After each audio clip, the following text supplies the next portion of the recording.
قام جاي كده وقام شايل البنكرياس بتاع كلب. وطبعا حصل اللي حضرتك توقعته دلوقتي، وقدروا بطريقه ما كده ان هم يستخلصوا الماده اللي اسمها الانسولين دي. الحلقه اللي فاتت اتكلمنا عن تاريخ اكتشاف مرض السكر. فاكرين لما اتكلمنا على النمل اللي بيتلم على البول والناس اللي كانت بتدوق البيبي عشان تعرف اذا كان الشخص ده عنده السكر ولا لا؟ ووصلنا اخر حاجه ان الشخص المصاب بمرض السكر تايب 1 اللي قلنا عليه قبل كده انه محتاج ان هو ياخد انسولين من بره الجسم علشان بيكون عنده مشكله في البنكرياس بتاعه وجسمه ما بيعرفش يطلع الانسولين اللي كان المفتاح اللي كان بيفتح الباب عشان الجلوكوز او السكر يخش جوه الخليه. الى كل من يهم الامر من جوه مملكه البهريز، ببعت لكم السلام ويا مساء العسليه عليكم وحلقه جديده وبهريز جديد. لو الفيديو ده وصل لك انزل نعنش لي بلايك حلو، ولو لسه مش مشترك في القناه انزل اعمل اشتراك او دوس على سبسكرايب علشان تبقى ممبر في مملكه البهريز. تعالى بقى اما نرجع شويه كده بالزمن عشان نشوف قبل اكتشاف الموضوع ده الدنيا كانت عامله ازاي زمان، وايه اللي كان بيحصل زمان للناس اللي كان عندها المرض ده. خلي بالك ان كل الشرح اللي انا قلته لك ده وفي الحلقه اللي فاتت ده بعد ما احنا فهمنا كل حاجه. وخليني اقول لك على حاجه خطيره جدا، ان قبل اكتشاف الانسولين ده بتاع تايب 1 دايابيتس كان مرض السكر ده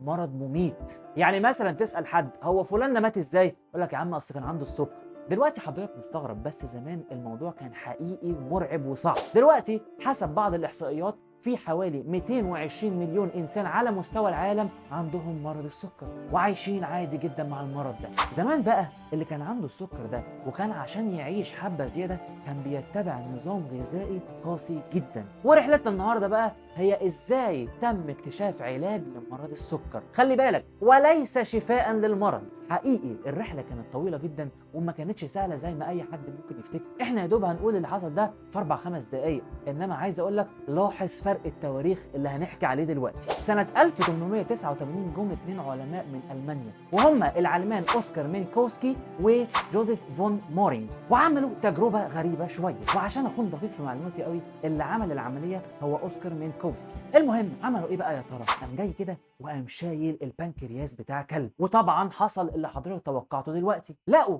ان الكلب ده بدا يظهر عليه شويه اعراض من الاعراض اللي بتظهر عند الناس اللي عندهم المرض المميت ده اللي هو السكر حاليا. وبعديها الكلب ده مات. بعد كده الباحثين دخلوا توغلوا اكتر في الموضوع ده، وجهوا الدراسه اكتر ناحيه حته معينه كده في البنكرياس اسمها ايلتس اوف لانجرهانز، نسبة إلى العالم بول لانجرهانز اللي اكتشفها واتسمت على اسمه. بعد كده سنة 1910 ولاحظ لي فرق التواريخ، جه سير إدوارد ألبرت شاربي وقال لنا إن في حاجة واحدة بس اللي بتكون ناقصة عند البنكرياس بتاع الناس اللي عندهم المرض المميت ده، السكر حاليا. وقام مسمي الحاجة الناقصة دي الانسولين لحد سنة 1921 لما جه جراح اسمه فريدريك بانتنج والاسيستنت بتاعه او المساعد بتاعه اللي كان اسمه تشارلز بيست، وقدروا بطريقة ما كده ان هم يستخلصوا المادة اللي اسمها الانسولين دي. وبعد كده بمساعدة بعض العلماء طبعا قدروا ان هم يستخرجوا الانسولين ده في هيئة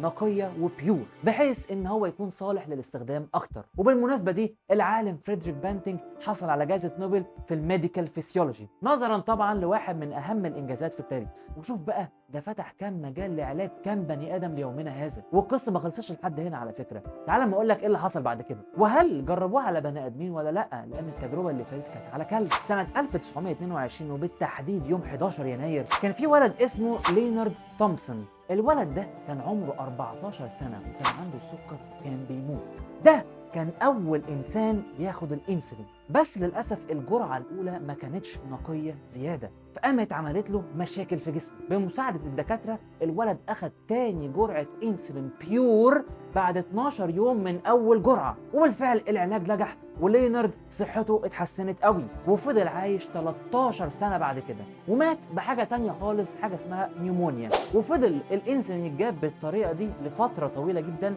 من البيجز والكاتلز اللي هي الخنازير والماشية. وطبعا ده ما كانش أحسن حاجة لأسباب كتيرة قوي. أولهم طبعا إن الكمية كانت قليلة جدا وكان الموضوع غالي قوي. حاجة تانية كان ممكن الانسولين اللي بيتاخد من الحيوان ده يعمل مشاكل للبني ادم زي حاجة اسمها allergic reactions، حساسية وكده يعني. بس كده لو الحلقة دي عجبتك اوعى تنسى تنزل تنعنش لي بلايك حلو كده وتشير الحلقة دي مع اصحابك، ولو لسه مش مشترك في القناة انزل اشترك ودوس على سبسكرايب واستنوني في بهاريز جديد من مملكة البهاريز.